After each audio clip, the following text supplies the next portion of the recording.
Hello and welcome to Eye on South Asia. I'm Bhavna Vannan. And I'm Sanjeev Pandya. Every week we'll bring to you the latest news, events, and happenings with South Asians in North America. Sanjeev, welcome back to the show. Thank you. It's great to be back myself. That's right. And we're going to start with our top stories for this week. Yes. So we are starting with India. Mm-hmm. This week they are electing the new president of India, and we have two candidates. One is the UPA candidate Pranab Mukherjee, former finance minister. Mm-hmm. And the other one is P. Sangma. Right. And I believe Pranab Mukherjee is actually the favorite to win. He has the backing of several parties, including the Bharatiya Janata Party, the Communist Party, and several different other... Well, here's the thing. India is going to be, electing 13th president. The current president, Pratibha Patil's term is going to be over next week. Mm-hmm. Former finance minister Pranab Mukherjee, of course, is he's leading the other candidate named P. Sangma. But Pranab Mukherjee has a backing of Congress party and a Congress allies, UPA government and their backing party, including Bengal Chief Minister Mamata Banerjee's Trinamool Congress party as well. Because originally, if you remember, we talked about this some time back, where Mamata Banerjee didn't want to support Pranab Mukherjee and she wanted to have another candidate. But finally, 2 days ago, Mamata Banerjee announced that she will support Pranab Mukherjee's candidacy and she will vote for him. So that's a Pranab Mukherjee. The other candidate, P. Sangma, who was actually a National Congress Party leader, Nationalist Congress Party leader, but he had to resign in order to contest for president's post. He has a support from Bharatiya Janata Party, Telugu Desam Party, and the other parties which are actually opposed to Congress Party. Right. But it looks that way that Pranab Mukherjee will be elected by some 4,896 lawmakers across the country. Right. So he has an excellent chance to win. Yes. And you are predicting that he's going to be the He's next going president. to win, yeah, that's what, I mean, the election has begun now, and in a couple of days we'll find out. Now, what makes it really interesting, Bhavna, is this, and for viewers also, is Pranab Mukherjee is a former finance minister, right? Right. He had to resign from this post because you can't have two posts. President cannot have any other portfolio. So Prime Minister Manmohan Singh right now is the acting finance minister. Right. What Prime Minister Manmohan Singh has assured everyone that once this election is over, once the president is elected, there will be new reforms. There will be some changes, coming at least for investors' purpose, and there will be some relief for investment also. So Manmohan Singh will, take care of that, and Pranab Mukherjee will take the office. And there is also a word that Rahul Gandhi will assume a major role in the politics very soon. Although he didn't make it clear, nobody made it clear what kind of role that he would be assuming. But he has said that he would be assuming major role soon, because Congress has to do something right now to get investors' confidence back. And ever since Manmohan Singh announced, India's stock market is actually, outweighing Asian markets. So it's really interesting week for India, and everyone's waiting for new reforms, new laws to come soon. Exactly. And the results will be announced next week, early next week? Well, actually, the president has to be elected and start new term as of July 25th. So, yeah, next week.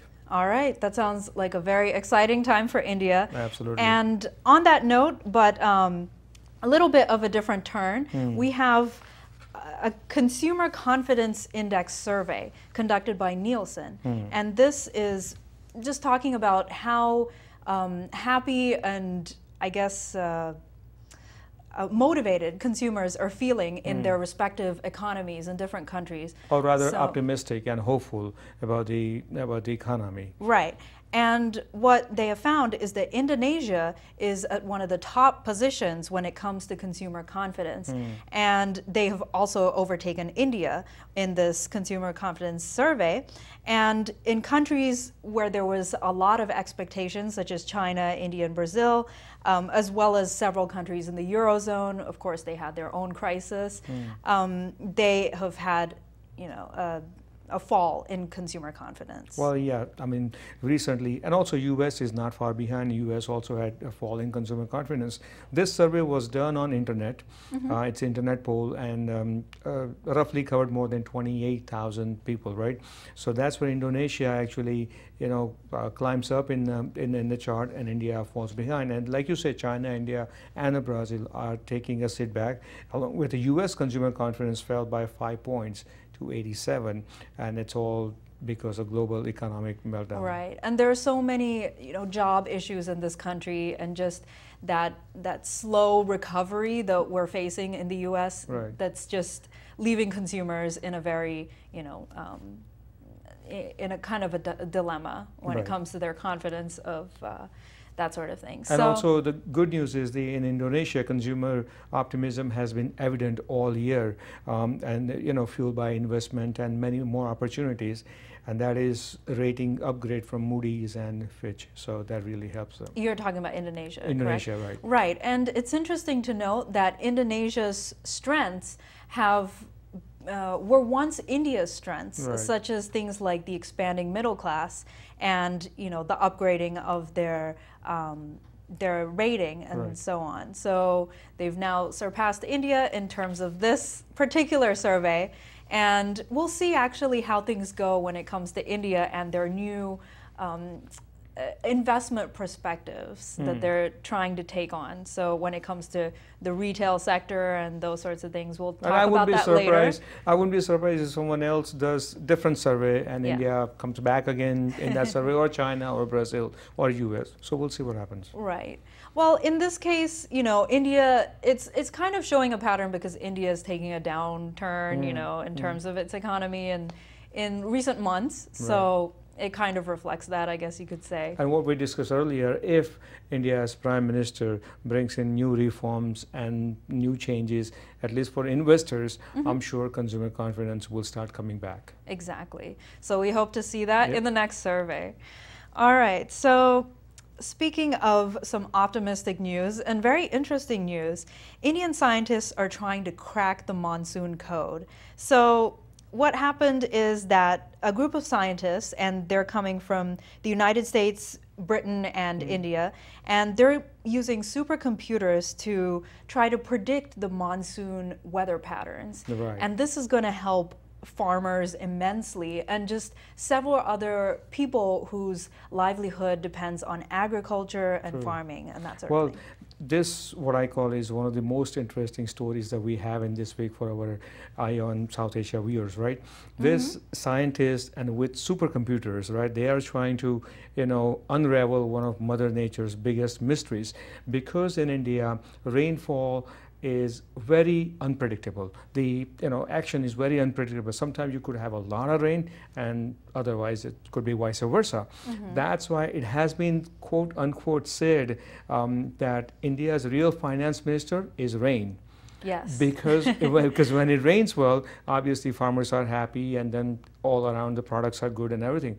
But when it doesn't rain well, when it's a drought situation, then it's really bad. Right. So it's a general saying in India that real finance minister is actually rain. So now with these scientists working with the help of supercomputers and other scientists from, like you say, US, Britain, and the other countries, right? They're trying to figure out how can they predict the actions of monsoon season.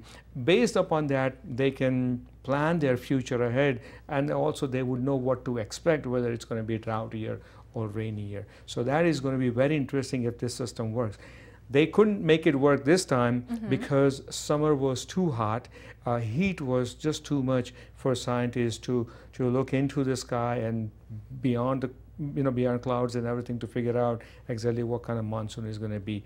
But it's a superb effort. Right, and the monsoon season is from June to September, June to correct? September, right. Yes, and it's not only good to predict in terms of farming and rain and agriculture, it's also good when it comes to predicting natural disasters, such as the floods that hit in Assam and that sort of thing. So people can definitely be braced well in advance, and it's a new breakthrough in weather forecasting Sure. itself. And here's a point to be noted that India receives about 75% of its water from June to September monsoon season.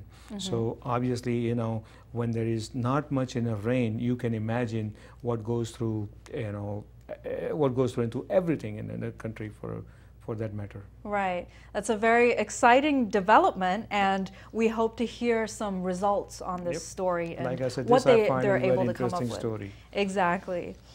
All right. Some disappointing news in terms of India.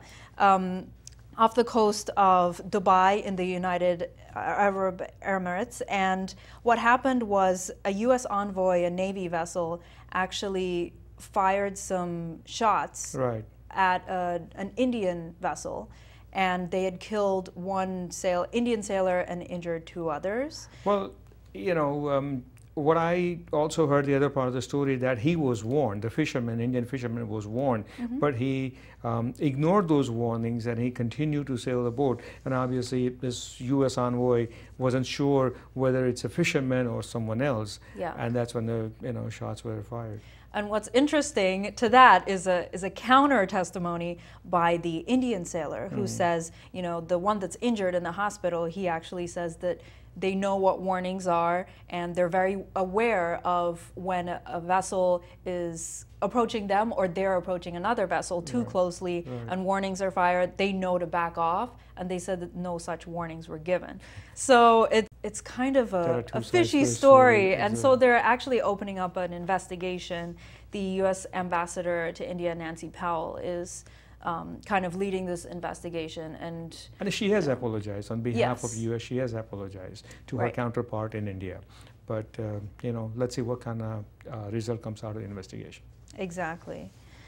And one thing interesting to note on that story actually is that in this region there's Iran and Iran's presence, and the U.S. has kind of a heightened awareness when it comes to Iran in that region. So they feel this greater threat when they see someone, you know, approaching their vehicles and that sort of thing. So, Okay.